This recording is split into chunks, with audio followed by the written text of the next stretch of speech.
Hey everybody, Ellen here. Today I come to you with a new video. Woo! And anyways, this time I'm going to talk about books that made me cry. And I'm not really a big crier when it comes to reading. I guess I sort of have a heart of stone when it comes to reading. So I don't really cry a lot. So the books I will be talking about today, I think it was like 9 of them or something like that. These books are books I read over the years, and yeah, they actually made me cry. Some just a couple of tears, and some books made me bawl my freaking eyes out. So I think we should get to it because this might be emotional. And the first book is called A Monster Calls by Patrick Ness. This is about a guy with a mother who is sick from cancer, and it sort of revolves around this boy trying to cope with that. And yeah, there comes this monster during the night. It tries to like tell stories to the boy and make him learn something, which is supposed to be to help him during his mother's sickness. And at first I didn't really understand why everybody was so emotional about it. Sure, it was really horrible and everything, but it was just the ending and the middle and the middle and the ending. It just got me, and it was actually a really short book, but it was so like emotional and it just made me cry. Not a lot, but it made me cry a little bit at least.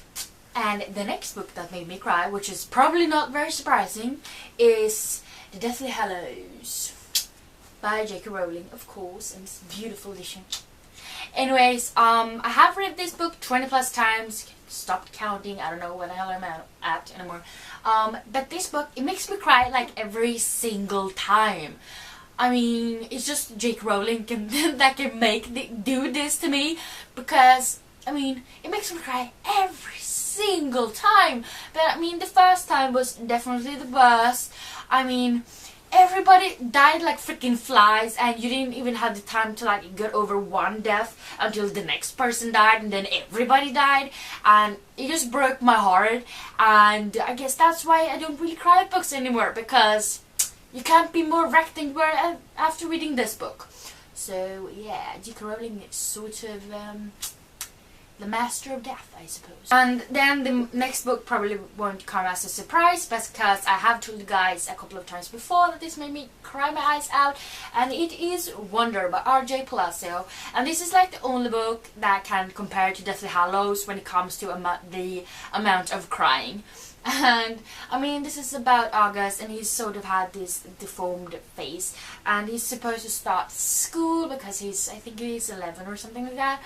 And kids can be really cruel at that age, and it was such an emotional read, and you can totally see this happening in the real world, which makes it so freaking heartbreaking. And it just made me bawl my eyes out, and I couldn't stop, and it was such a good read. And for you guys who thinks it's been too long since I talked about these books, we have Gemina by Amy Kaufman and Jake Kristoff. And as you know, I love this series, and this is book 2 in the Illuminate Files.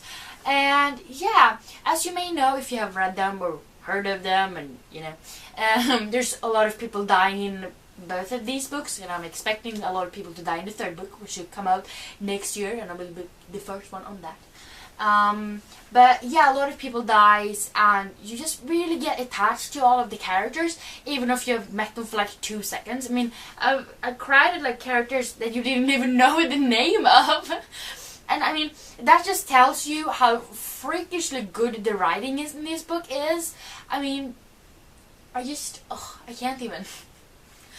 It really tells you how good the writing is if you love a character after you don't even know the name, and you just witness sort of their death. And I didn't bawl my eyes out like Deathly Hallows and Wonder, because those are the only books that have actually done that to me, but I definitely did feel a couple of tears. And then of course we have Leave It After Today by Juju Moyes, or Me Before You as it's called in English.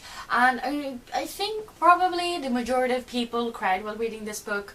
I'm usually kind of strategic when I read books that I have heard a lot of people have cried while reading, meaning I sit in my room and not like on the bus, because that I did with A Monster Calls, and that was not a good idea.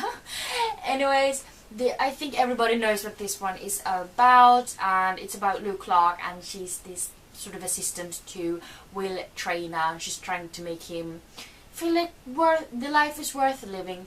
And it's really heart-wrenching, and it's a really beautiful story and very funny at times as well, but it does have its really tough and rough points as well. And yeah, I cried quite a bit actually. And then we have Förr eller senare exploderar by John Green, or The Fault in Our Stars, and I think everybody's heard about that one too. It's about two very sick teenagers who found each other, who falls in love, and then shit goes to hell. I know that's my description of pretty much every book, but it's sort of kind of true for every single book. And yeah, this one was really beautiful. I have only read 2 books by John Green, but this is the only one I've actually liked. But yeah, it definitely made me cry. It was really sad and really beautiful, and yeah, I really liked it. And then we also have The Hate You Give by Angie Thomas, and this is about Star, and in her neighborhood there's quite usual with like police shootings and everything, and she witnessed her childhood best friend getting shot by a cop, and this guy, he didn't do anything, he wasn't armed, he wasn't like in any way like threatening the cop or anything, but he got shot anyways. So you sort of have to be in this story and find out like how the entire process of the cop, what he did, like the jury and the verdict and everything like that, you get to be a part of. It was so beautifully written, and it just felt like you as a reader were there and really felt what Star was feeling. And it was such like horrible events that took place in this book, just came across in such a well-written way, and in that way it's impossible not to start crying. So yeah, that was definitely an emotional read as well. And then we have Between Shades of Grey by Rhoda Sepetis, I don't know. And in this one you follow 15-year-old Lena. She and her brother and her mother are taken away from their home in Lithuania, I think it was. This is during World War II, and they're sent off to Siberia, and this is actually based on real events. Some parts are fiction, some parts are not. And it was, I mean, everything that evolves around world wars and wars in general are really like horrible. Of course, I mean, it's not that hard to understand, it's horrible, but just it felt so real, and I really liked the way Rhoda Sepetis, like she didn't sugarcoat anything, she just wrote the way it was, and it was just really touching and really moving, and you felt so strongly with the characters, even the ones you didn't even know the names of. And yeah, it was such a well-written book. Yeah, it definitely made me feel a couple of tears, and it was so sad. Then we come to the newest book I read on this list, whatever you want to call it, and that's The Darkest Minds by Alexandra Bracken, which I actually read in June. And yeah, I definitely didn't expect to cry in this book, but yeah, I did. And I mean, these are kids with powers and everything. It's a dystopian, and kids pretty much are getting extinct, really, because a lot of the kids died, and the kids that survived got these powers. And if the kids were like red ones or orange ones, a lot of them were killed, and because they were so dangerous. And the others killed just being picked up by bounty hunters, and just here's about kids' survival, and a lot of them were like thrown up at their parents. The parents doesn't want to know about them because they're scared of them and everything. And yeah, it was really emotional at some parts, and it's really well written, and I definitely want to read more by Alexandra Bracken. But yeah, it was just really beautiful, and definitely like a well-written and exciting story. But there were some parts that just broke my heart, and you know, it's just one of those moments when you want to ask the characters like, why do you do this to me? Like, it was definitely, oh god, I'm gonna start crying just thinking about it. Anyways, it was such a good read, and it definitely made me cry. and I need to read book 2 to figure out what the hell is going on. There is sort of a cliffhanger in it, and I need to find out what the I'm lost for words. Just moving on now. Anyways, those were all the books that have made me cry so far in this life.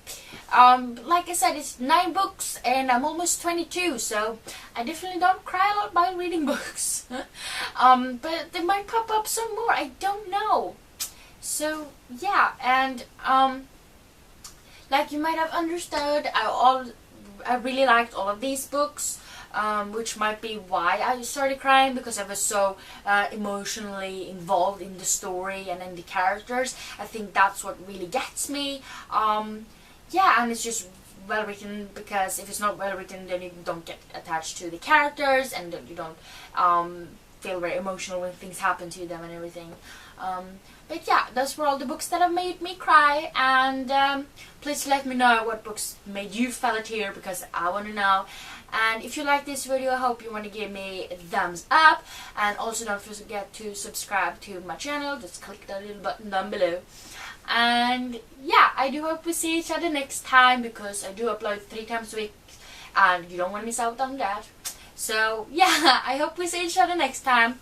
Bye!